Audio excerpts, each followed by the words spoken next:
పరిశుద్ధుడైన యేసుక్రీస్తు నామములో మీ అందరికి వందనాలు తెలియజేస్తానండి. ప్రియమైన సహోదరులారా, ఈ ఉదయకాల సమయంలో కొన్ని మాటలు మీతో పంచుకోవాలని ఆశపడి ఈ వీడియో ద్వారా మీ ముందుకు వచ్చాను.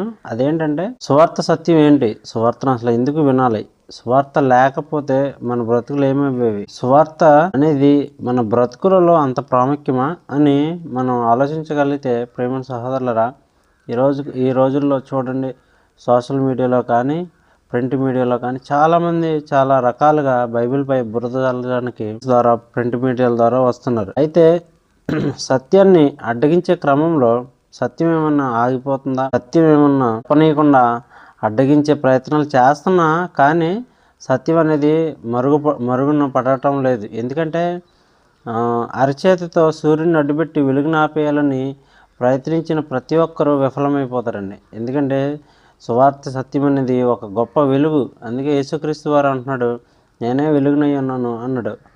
నేను ఈ లోకానికి వెలుగుగా వచ్చానని యేసుక్రీస్తు వారు చెప్పిన మాట, ఆయన వెలుగు ఒక ప్రకాశాన్ని ఎవరు ఆపడానికి వారి తరం కాదండి. కానీ మేమేదో ఆపేద్దాం అని వారి ప్రయత్నాలు వారు చేస్తున్నా కానీ అది ఆగదని ఈ వీడియో ద్వారా ఒకసారి మనం తెలుసుకోవాలి. ఎందుకంటే దేవుని యొక్క శక్తి అలాంటిది. సువార్తలో ఒక శక్తి ఉంది. ఆ శక్తి అనేక మందిని రక్షించింది కాబట్టే మనం ఈరోజుకి మనం సజీవులుగా ఉన్నాం. యేసుక్రీస్తు యొక్క కృపలో ఆయన పరిశుద్ధమైన రక్తం చేత మనం కడగబడిన వారమై పరిశుద్ధులుగా జీవిస్తున్నాం. సంఘం దేవుని యొక్క రాజ్యంలోనికి, ఈ యొక్క సంఘానికి, సార్వత్రిక సంఘంలోనికి మనం ఆహ్వానించింది.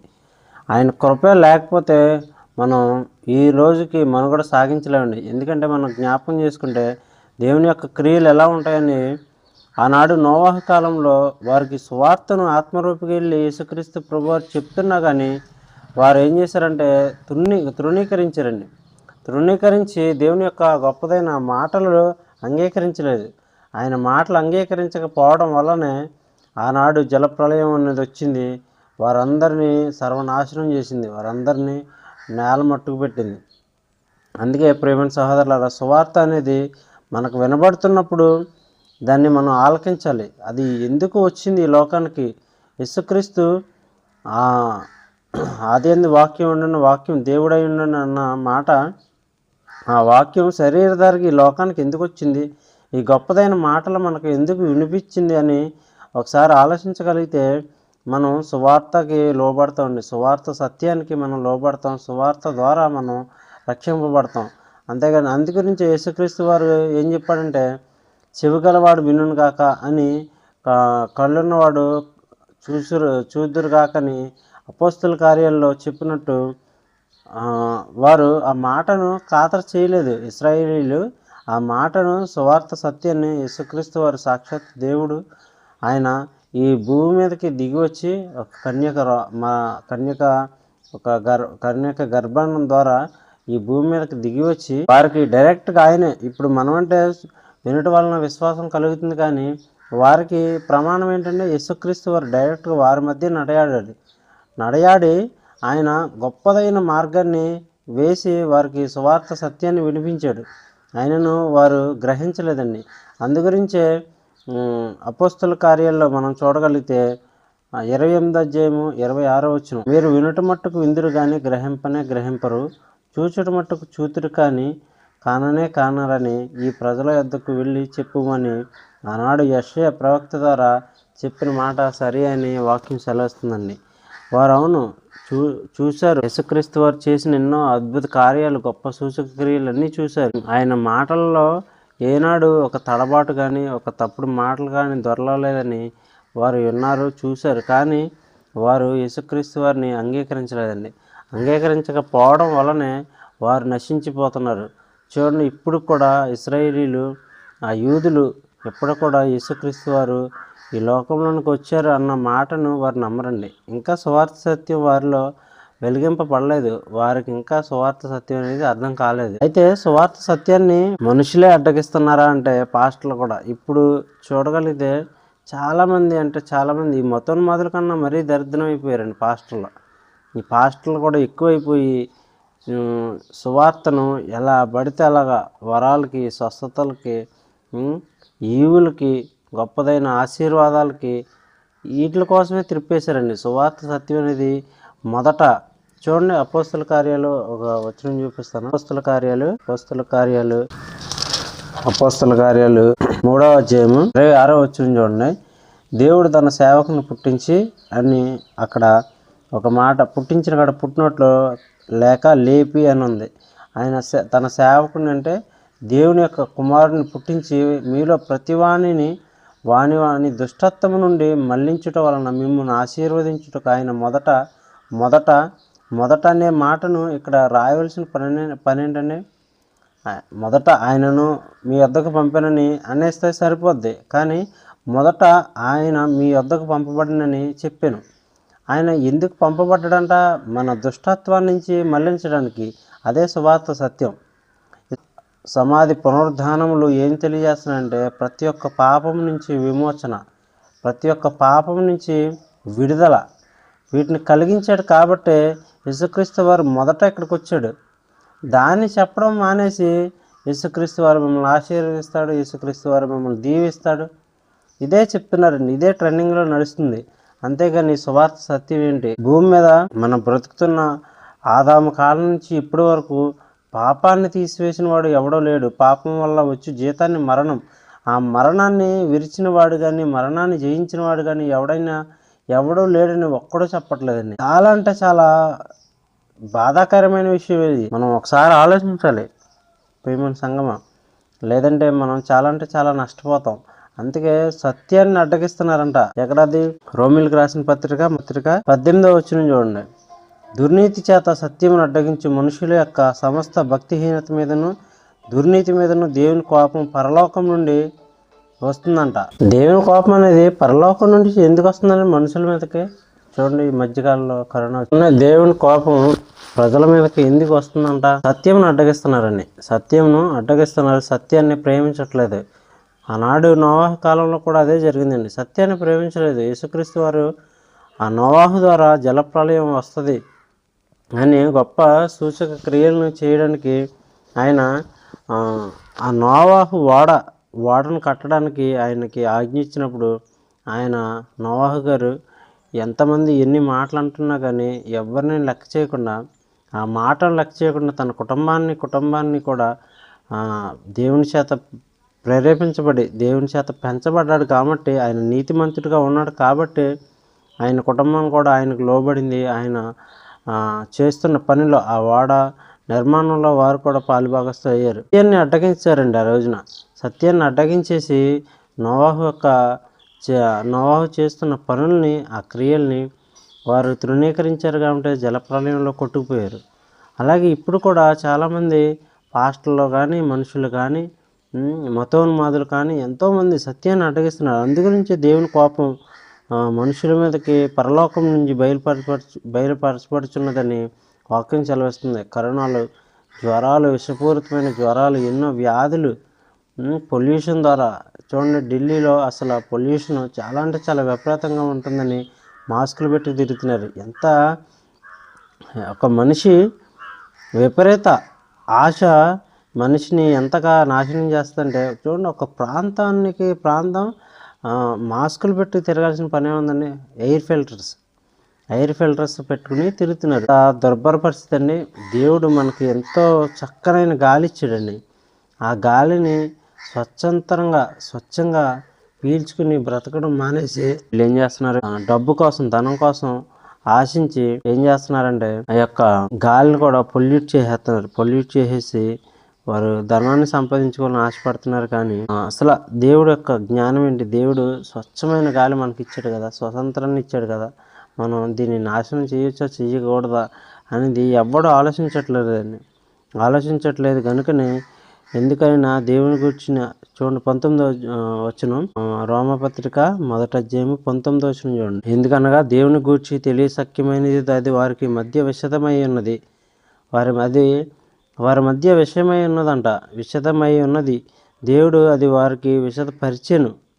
ఆయన యొక్క అదృశ్య లక్షణములు అనగా ఆయన నిత్యశక్తియు, దేవత్వమును, జగత్తుత్పత్తి మొదలుకొని సృష్టింపబడిన వస్తువులను ఆలోచించడం వలన తేటబడుచున్నవి గనుక వారు నిరుత్తులై ఉన్నారు.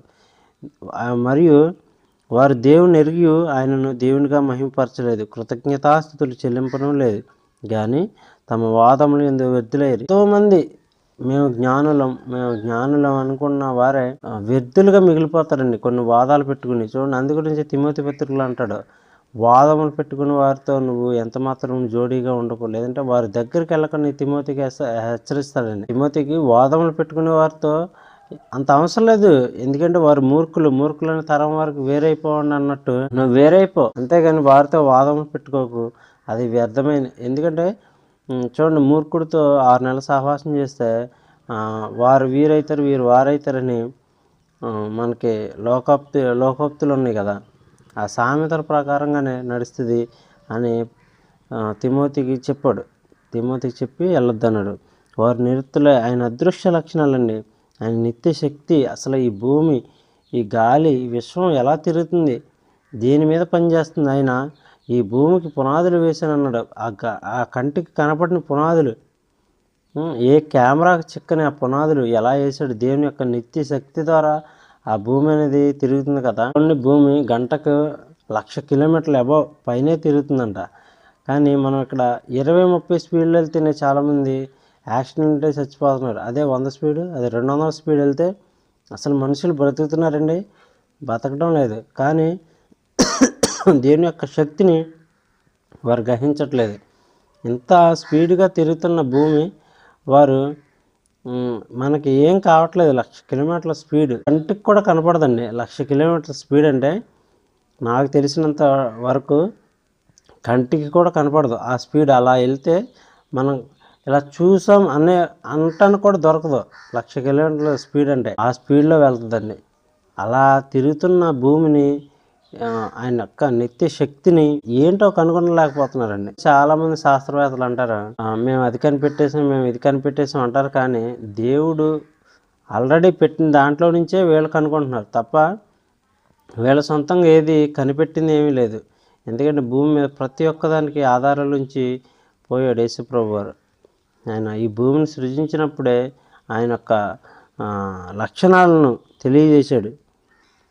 నైటు పగలు మనకి ఎంతో చక్కటి వాతావరణాన్ని ఇస్తున్నారు. అయినను వారి హృదయములందు. అందుకేనండి మనం సువార్తను ప్రకటించాలి. సువార్తను ప్రకటించకపోతే ఈ యొక్క అజ్ఞానంలో నుంచి వారిని బయటకు తీసుకురావడం అనేది చాలా కష్టం. మనం కూడా ఇదివరకు తెలియని జ్ఞానం చేతనే మనం ఎంతో ఉన్నతమైన జ్ఞానం అనుకుని మనం అపోహపడ్డాం. కానీ యేసుక్రీస్తు యొక్క జ్ఞానం ఈ భూమి మీదకి బయలుపరచబడినప్పుడు అది సత్యమని తెలిసింది, అది సువార్త అని తెలిసింది. దేవుని యొక్క మార్గంలో నడిస్తే కానీ మానవునికి వేరొక మార్గం లేదు, వేరొక దిక్కు లేదని తెలిసిందండి. తెలియబట్టే ఈ రోజులో చాలామంది సువార్తను ప్రకటిస్తున్నాడు. అందు గురించి పౌలు గారు అంటున్నాడు ఆ పైన 16వ వచనంలో, రోమీయులకు రాసిన పత్రిక 1వ అధ్యాయం 16వ వచనంలో, సువార్తను గూర్చి నేను సిగ్గుపడేవాడిని కాను, ఏలయనగా నమ్ము ప్రతివానికి మొదట యూదునికి గ్రీసు దేశస్తునికి కూడా రక్షణ కలుగజేయుటకు అది దేవుని శక్తి అయి ఉన్నదని ఆయన చెప్తున్నాడు. మనందరం ఒకటే విశ్వాసంలో ఉన్నాం, దేవుని యొక్క శక్తి కింద మనం బ్రతుకుతున్నాం. కనుక ప్రియమైన సహోదరులారా, మనందరం కలిసి దేవుని యొక్క రాజ్య సువార్తను ప్రకటించడానికి ఎప్పుడు వెనకంచి వేయకూడదు, సిగ్గుపడకూడదు. మేము కూడా ఇదివరకు చెప్పడానికి సిగ్గుపడేవాళ్ళం అండి. చెప్పడానికి సిగ్గుపడి ఏం చెప్తున్నామో కూడా తెలియకుండా చెప్పేవాళ్ళం.